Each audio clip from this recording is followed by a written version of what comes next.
আসসালামু আলাইকুম সবাইকে and welcome back to the video series on ChatGPT and কিভাবে ChatGPT আপনাদের রিয়েল লাইফ এবং প্রফেশনাল লাইফ প্রফেশনাল লাইফও real personal and professional life বোর্ডটাকে কীভাবে ইজি করতে পারে ওইটা নিয়ে আমরা একসাথে শিখবো এবং জানবো না ফাইনালি আমরা ইউজ কেসগুলো নিয়ে কাজ করব এবং এই ফার্স্ট ভিডিওর আমরা যে ইউজ কেসটা দেখবো সেটা হচ্ছে কীভাবে ChatGPT ইউজ করে আমরা হচ্ছে এক্সেলে ফর্মুলাস ক্রিয়েট করতে পারি।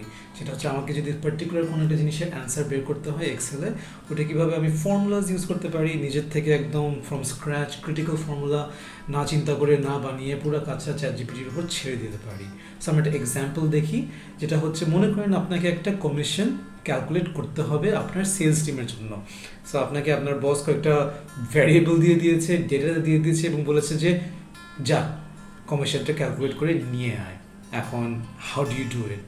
হয়তো যদি আগে থেকে আপনাকে যদি কোনো এক্সেল ফরম্যাট না দিয়ে থাকে তখন কাজটা আসলে আরও ডন্টিং হতে পারে। So let's start.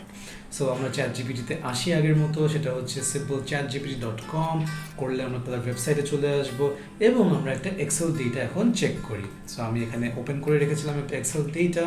So imagine this, সেটা হচ্ছে আপনাকে দিয়ে দিয়েছে র ডেটাটা, অনেকজনের নাম আছে এখানে। একটা কুইক চেক করি, 208 জনের নাম র্যান্ডমলি দেওয়া আছে, কারোর সাথে মিলে গেলে extremely sorry, not intentional.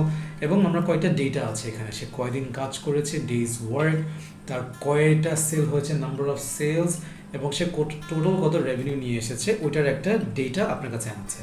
And আপনাকে হয়তো বলেছে কমিশনটা কীভাবে ক্যালকুলেট করবা, করে আমাকে জানাও। কমিশনের জন্য আপনাকে হয়তো এরকম একটা স্ট্রাকচার দিয়ে দিয়েছে, বলেছে যে আচ্ছা শোনো, অ্যাটলিস্ট 5 দিন তার কাজ করতে হবে, তাহলে আমি কোনো কমিশনই দিব না।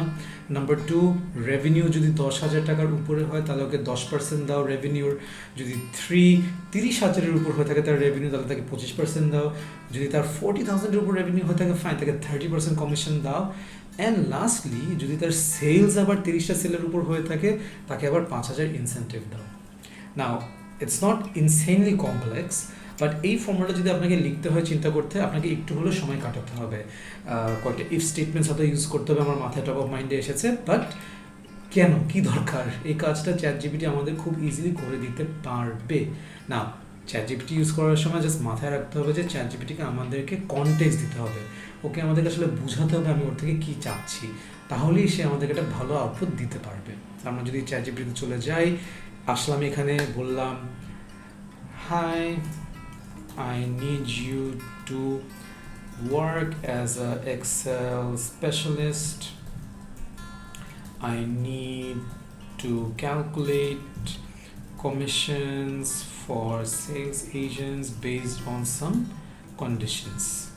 I need you to create the formula that will calculate the commission.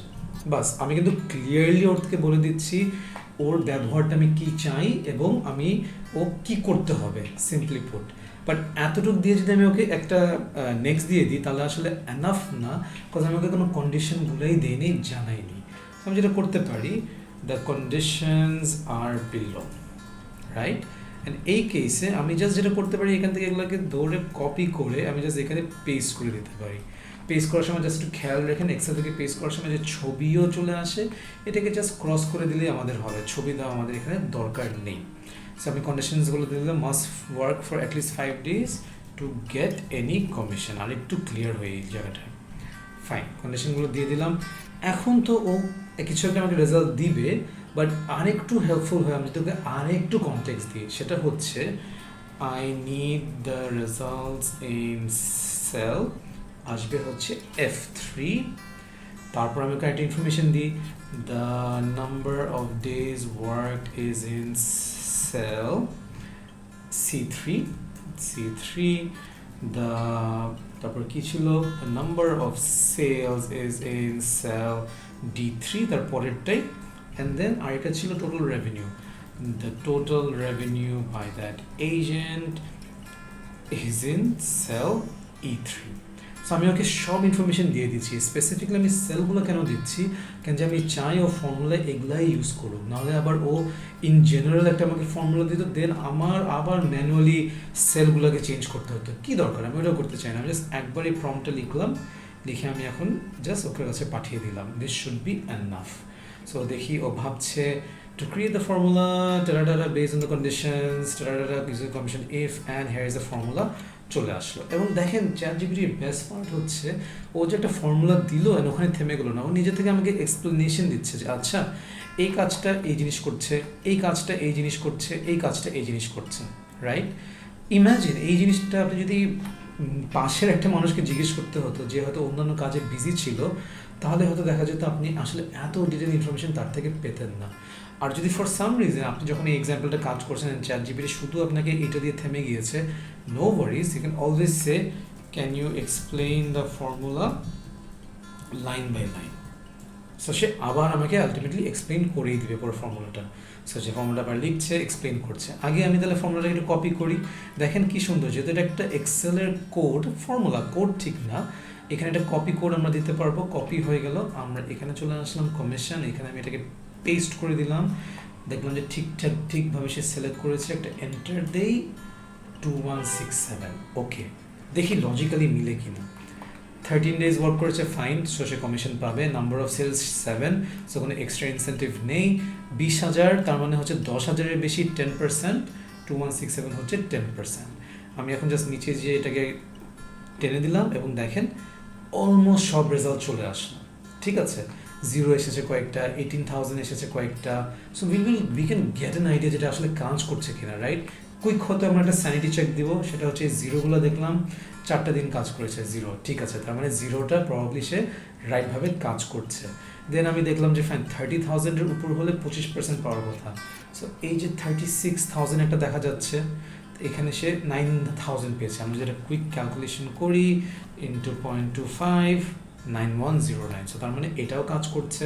And lastly আমি যদি এটা দেখি যে এখানে 43,000 তার রেভিনিউ, নাম্বার অফ সেলসও 33, তার মানে বেসিক্যালি ও আফসানা চৌধুরীর বাম্পার কমিশন পাওয়া উচিত। সো 40,000-এর উপর বলে তার 30% পাওয়া উচিত। সো এটার 0.3, জাস্ট এটাকে একটু বড় করে দিয়ে চলে আসা উচিত, এই আসবে না, হ্যাঁ 13,000, বা দেখেন 18,000, বিকজ সেলস যদি 30-এর বেশি হয় জাস্ট ফ্ল্যাট 5,000 টাকা। সো আমি এটার সাথে ওকে প্লাস 5,000 করে দিলাম অ্যান্ড 18,020। তো আমি বেশ কয়েকটা চেক করে দেখলাম যে দিস ফর্মুলা সিমস মোটামুটি রাইট। অ্যান্ড আমার কিন্তু জাস্ট ওকে কন্ডিশনগুলো দিতে হলো, this is all I did. আমি যদি আবার ইনিশিয়াল প্রম্পটে যাই, ওকে আমি কী হিসেবে কাজ করতে বলেছি, ওকে আমি কন্ডিশনগুলো দিয়ে দিয়েছি, এবং ইম্পর্টেন্টলি আমি ওকে দিয়ে দিয়েছি কোথায় কোথায় রেজাল্টগুলো আছে। কেন আমি এটা করেছি? Because I wanted that exact cells to be use. যদি আমি না দিতাম, রাইট, আমি যদি এভাবে আবার আপনাদেরকে দেখাই, আমি অরিজিনাল প্রম্পটটাকে কপি করলাম, আমি আবার নতুন এখানে চলে গেলাম, আমি এখন ওকে কোনো সেল ইনফরমেশন দিলাম না, আমি জাস্ট একটা এন্টার দিলাম, তাহলে ও কিন্তু অ্যাজিউম করবে। হ্যাঁ, দেখেন অ্যাজিউম A2 কোথায়, B2-তে কী আছে, C2-তে কী আছে, দেন সে আমাকে একটা ফর্মুলা দিল। এটাকে যদি আমি কপি করতাম অ্যান্ড আমি যদি এখানে এসে এটাকে ডিলিট করে দিই, এখানে বসাতাম, মেইন জিনিস হচ্ছে যে এগুলা ডিফারেন্ট সেলে থাকতো না। আমাদের এই ফর্মুলাটা রিলেটিভলি সিম্পল। আমি যদি কয়টা জিনিসকে এখানে টেনে টেনে নিয়ে আসি হয়তো ওয়ার্ক করবে, বাট কী দরকার, দ্য আইডিয়া ইজ সিম্পল। আপনি তাকে যে পরিমাণের ইনফরমেশন দিবেন সে আসলে আপনাকে ওই পরিমাণের ভ্যালু দিবে। সো যত ইনফরমেশন আমরা তাকে দিব সে আমাদেরকে ততই ভ্যালু দিবে। So simply put, one of the কি এক্সাম্পলস, আমি এটা আসলে অনেক ইউজ করি, শিটসের ক্ষেত্রে ইউজ করি, এক্সেলসের ক্ষেত্রে ইউজ করি, স্পেশালি যখন আমি পার্টিকুলার কোনো ফর্মুলা হয়তো মাথায় আসছে না, অথবা আমি জানি যে 4-5টা জিনিস জোড়া দিতে হবে, আমি কি এখন জোড়া দেওয়াটা নিয়ে চিন্তা করবো নাকি আমি সলিউশনটা দিব। But the thing I will really request you is, ও জাস্ট যেটা দিচ্ছে এটা কপি করে পেস্ট করে কাজ করে শেষ করে দিয়েন না, প্লিজ অলসো অ্যাস্ক ইট যে কেন এই ফর্মুলাটা কাজ করছে, ফর্মুলাটা আমাকে বুঝাও, and then try to understand it. Because ওইটা বুঝতে পারলে পরে আপনি যখন যদি কখনো এই ফাইলটা নিয়ে আবার কাজ করেন, আপনার বারবার চ্যাটজিপিটির কাছে যেতে হবে না, নিজেও আপনি ওটাকে আসলে একটু ফিক্সিং টুইকিং করতে পারবেন। সো নিজের জানাটাও ইম্পর্টেন্ট, সো ওইটা ফরগেট করেন না। So hopefully this was one of the ways we can easily use ChatGPT to make our life easy. Hope this was helpful, and thank you for watching it up to this point.